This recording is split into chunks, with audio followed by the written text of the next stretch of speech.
Telangana state SC Morcha general secretary అయిన ఆత్మకూరి క్రాంతికిరణ్ అన్న గారు మాట్లాడవలసిందిగా మనవి. భారత్ మాతా కీ జై భీమ్, బోలో జై భీమ్. జై భీమ్. అందరికీ నమస్కారం.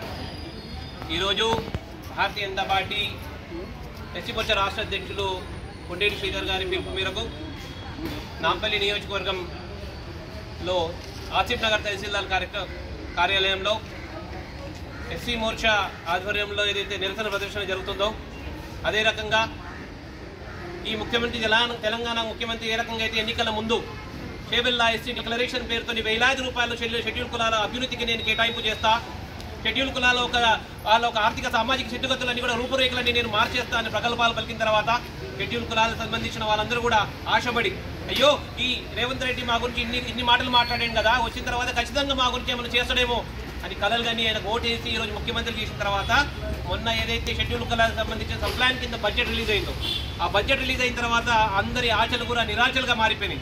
ఎందుకు నిరాశలుగా మారినాయి అంటే ఆయన చేవెళ్ళ ఎస్సీ డిక్లరేషన్ పేరుతో ఏమన్నాడు, ఈ తెలంగాణలో కనుక నేను అధికారంలోకి వచ్చినట్టయితే షెడ్యూల్ కులాల సాంఘిక సంక్షేమం ఏదైతే భవనాలు ఉన్నాయో అవన్నీ పునర్నిర్మాణం చేస్తా అన్నాడు. మరి మొన్న ఏదైతే ఎస్సీ సప్లాన్ కింద ఏదైతే బడ్జెట్ కేటాయింపు చేసిందో ఆ బడ్జెట్లో డబ్బులు ఉన్నాయా అంటే కేటాయింపులు ఎంత అంటే 0. ఆయన అన్నాడు షెడ్యూల్ కులాలకు సంబంధించిన యువకులు ఎవరైతే విద్యార్థులు విదేశాలకు పోయి ఓవర్సీస్ ఎడ్యుకేషన్ చదువుకుంటారో వాళ్ళకి ఏవైతే ఖర్చులు ఉన్నాయో ఆ ఖర్చులు అనుగుణంగా 20 లక్షల రూపాయల వరకు రాయితీ ఇస్తా అన్నాడు. మరి అటువంటి ఏమైనా 20 లక్షల కేటాయింపులు ఏమైనా డబ్బులు చేసిందా అంటే షెడ్యూల్ కులాల సప్లాన్ కింద కేటాయింపు 0. షెడ్యూల్ కులాలకు సంబంధించిన ఎవరైతే విద్యార్థులు ఉన్నారో ఇంతకుముందు పాలకులు కాస్త కొంత చిత్తశుద్ధి ఉండే ఎస్టీ కార్పొరేషన్ అనే ఒక వ్యవస్థ ఉండే, ఆ ఎస్టీ కార్పొరేషన్ లా షెడ్యూల్ కులాలకు సంబంధించిన యువకులు స్వయం ఉపాధి కోసం రాయితీతో సబ్సిడీతో దాదాపు 1 లక్ష నుంచి 10 లక్షల వరకు లోన్లు వచ్చేవి. కానీ దుర్మార్గం ఏంటంటే ఇంతకుముందు పాలకులు ఎవరైతే ఉన్నారో ఎవరు కూడా పట్టించుకోలేదు. టీఆర్ఎస్ ప్రభుత్వం 10 సంవత్సరాలు ఏ రోజు కూడా షెడ్యూల్ కులాలకు సంబంధించిన వాళ్ళకి ఎస్టీ కార్పొరేషన్లో నిధులు ఇవ్వలే. అదే క్రమంలో నడుచుకుంటే ముఖ్యమంత్రి ఈ రేవంత్ రెడ్డి కూడా ఎస్సీ సప్లాన్లో ఎటువంటి కేటాయింపులు చేయలే.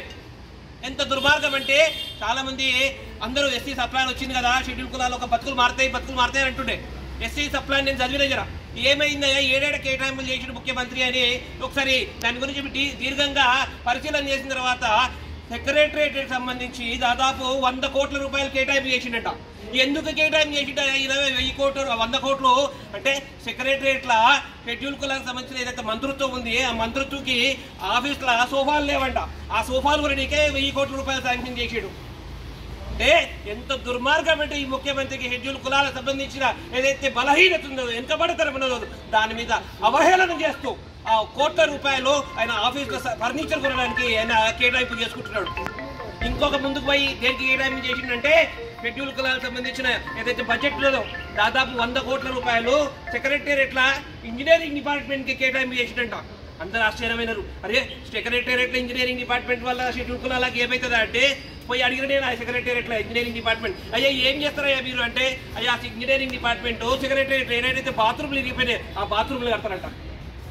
అంటే ఈ తెలంగాణ ముఖ్యమంత్రి రేవంత్ రెడ్డి ఎంత దుర్మార్గంగా ఆలోచన చేస్తున్నాడు అంటే ఏ డబ్బులైతే ఎస్సీ సప్లాన్ కింద షెడ్యూల్ కులాల వాళ్ళందరూ యువకులకు మహిళలకు వాళ్ళ అభివృద్ధి కోసం వాడాలో అవి ఆ డబ్బులు ఆయన సెక్రటేరియట్ల బాత్రూమ్లు కడతాడట, ఆ పైసలతో ఆయన సెక్రటేరియట్ల సోఫాలు కొట్టాడట. కాబట్టి ఈరోజు ప్రజాస్వామ్యం మీద విశ్వాసం ఉన్న భారతీయ జనతా పార్టీ కార్యకర్తలు మేమందరం కూడా ఎంఆర్ఓ గారికి అమ్మా మీరేదైతే బడ్జెట్ పెట్టిల్లో ఆ బడ్జెట్లో మాకు న్యాయం జరుగుతలేదు, కనీసము న్యాయం చేయండి అని లిఖితపూర్వకంగా ఈరోజు మేము లిఖితపూర్వకంగా రిప్రజెంటేషన్ ఇస్తున్నాము. ఈ రిప్రజెంటేషన్ ముఖ్యమంత్రి దాకా పోవాలి, పోయిన తర్వాత ఇది మీద చర్య తీసుకోవాలి. చర్య తీసుకోకపోతే రాబోయే రోజుల్లో భారతీయ జనతా పార్టీ ఎస్సీ మోర్చా కార్యకర్తలు నిన్ను హైదరాబాద్లో తిరగనీయం ముఖ్యమంత్రి ఎస్సీ అభ్యున్నతి కోసం నువ్వేవైతే ప్రగల్భాలు పలికినవో అవన్నీ సాధించుకునే వరకు కూడా ఎస్సీ మోర్చా విశ్రమించదు. భారత్ మాతా కీ జై భీమ్.